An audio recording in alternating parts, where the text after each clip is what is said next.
Hi everybody, welcome to the Stephen Nina Show. Thought we'd do some cooking today, so I bought some cube steaks at the meat market, so I'm going to fix them. Got some loaded baked potato, mashed potatoes, so I'm fixing those, fix some brown gravy with it, and some of the beans that we canned with. So I've got the beans going.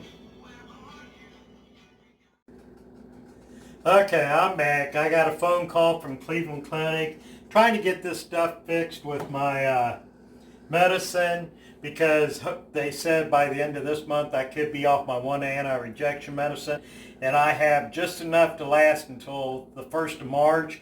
So I'm hoping I don't have to get any more. So that's what I'm trying to get taken care of.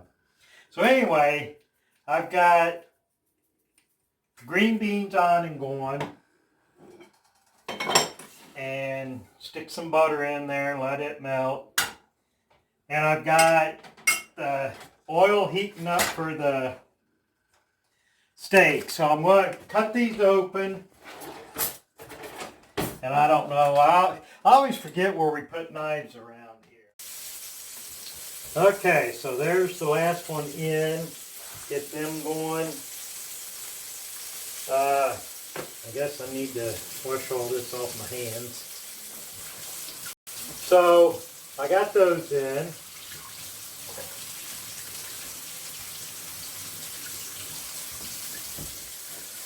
Get them going. There was 4 in the package. So it makes it kind of nice because Nina will probably only eat 1, and I'll probably eat 2 today, and then I'll finish one up tomorrow also. So we got those in.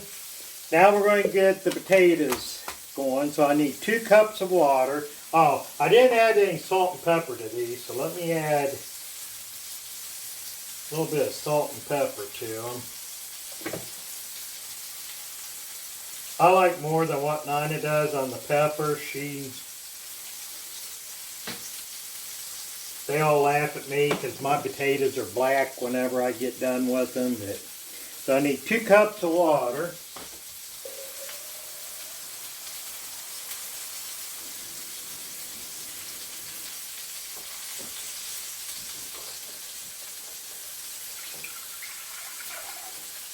And bring that to a boil.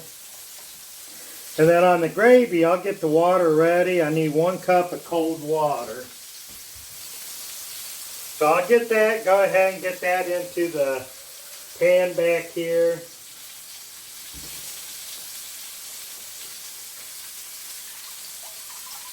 Now get all that going.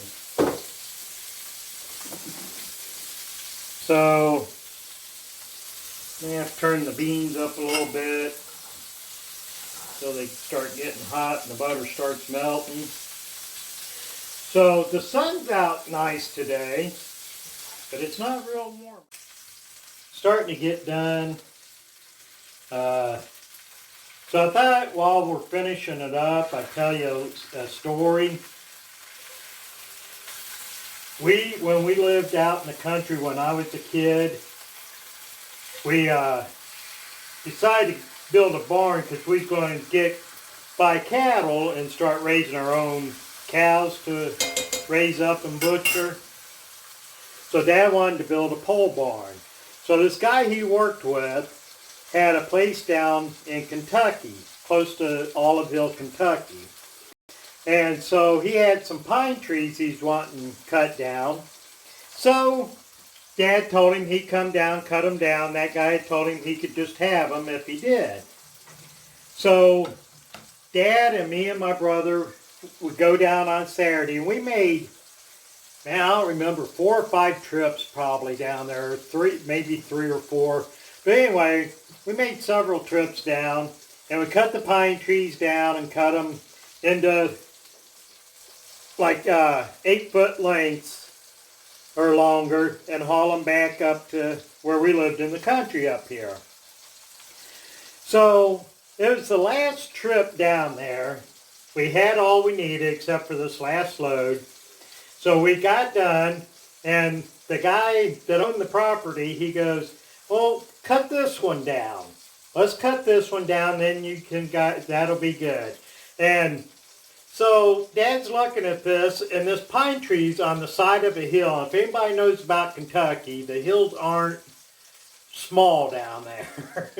They're pretty steep. So this pine tree's on the side of a hill. And Dad goes, I can't cut that down. That'll fall over and knock them electric lines down and everything. And that guy's like, no. Me and the boys will push him up the hill. Now, mind you, at this time I was 11 years old, and I wasn't really very big at that time. And so I was like maybe 4'10" or something, weighed 100 pounds. But so Dad's like, no, we cannot cut that down. That guy goes, yeah, cut it. We'll push it up the hill. So Dad starts cutting it, and we're sitting, me and my brother and this guy sitting there pushing on this tree, and all of a sudden we hear it snap. And Dad starts yelling, run! So we took off, and that tree fell, and it went over the electric lines and pulled the electric lines down and everything. And we followed them electric lines. I don't know how far around through there that the electric actually went out, but we followed those electric lines all the way back to Portsmouth, Ohio. But I'm sure that the electric didn't go out that far, but we laughed about that for years after that, about this guy wanting us to try to push this tree back up the side of a hill. And Dad telling him it ain't going to go, it's not going to go. And it didn't, so.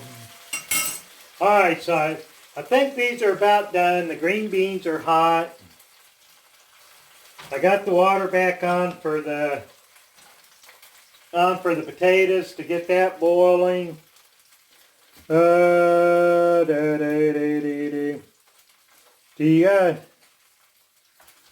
guess you just dump this in and stir it in until they get done. And then they'll let it warm up after you get it stirred in.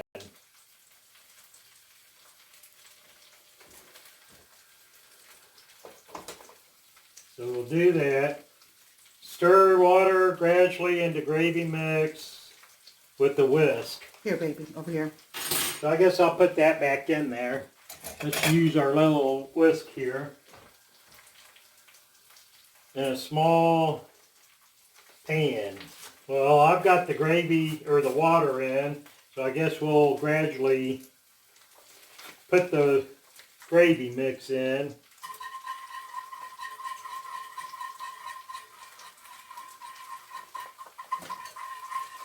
Stir that in.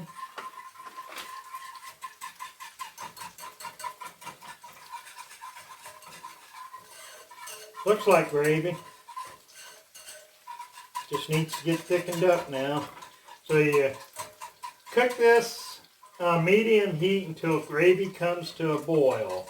Then you reduce the heat and simmer for 1 minute, and the gravy will thicken upon standing. So we got that going. So we'll be back in just a few minutes and we'll get everything going here. All right. My sweet hubby got dinner done for us. He even made me breakfast this morning. That was so nice of him. But let me show you my plate without making it all fall off. There we go. That's fine, honey. Looks really yummy. You want to chit-chat and eat a little bit, or just go ahead and turn it off and eat dinner? Just go ahead and turn it off and eat dinner. All right. Thanks, everybody, for joining us today, and hope to see you tomorrow. Bye-bye. Bye.